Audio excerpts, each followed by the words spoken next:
Hi hi అండి, అందరూ ఎలా ఉన్నారు? ఈరోజు ఒక మంచి మాటతో మీ ముందొచ్చాను. మన జీవితంలో ఎక్కువ కూడా పుచ్చుకునే వాటికంటే ఇచ్చేవి ఎక్కువగా ఉంటేనే మన జీవితం సమృద్ధిగా సంతోషంగా ఉంటుంది. మన ప్రకృతి నియమం వచ్చి ఒకటిస్తే 10 రెట్లుగా ఇచ్చేయడం ప్రకృతి నియమం అండి. ఈ నియమాన్ని మన నిజ జీవితంలో ఒక మంచి చర్యగా అలవర్చుకుంటే మనం ఏం ఎక్స్పెక్టేషన్ చేయకుండానే మన జీవితంలో అనేక అద్భుతాలను మిరాకిల్ని చూడవచ్చు.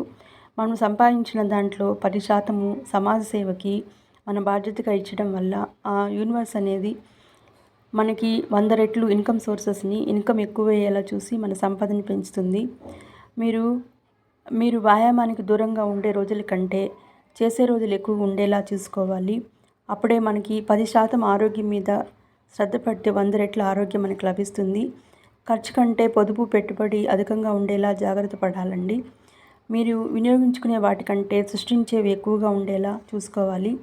ఇతరులను ఒకరితో ఒకరు పోల్చి చూపడం కంటే ఎక్కువ ప్రశంసించాలి. ఎందుకంటే ఎంత ఎక్కువ ప్రశంసలు ఇస్తే మనకి అన్ని ప్రశంసలు తిరిగి లభిస్తాయి.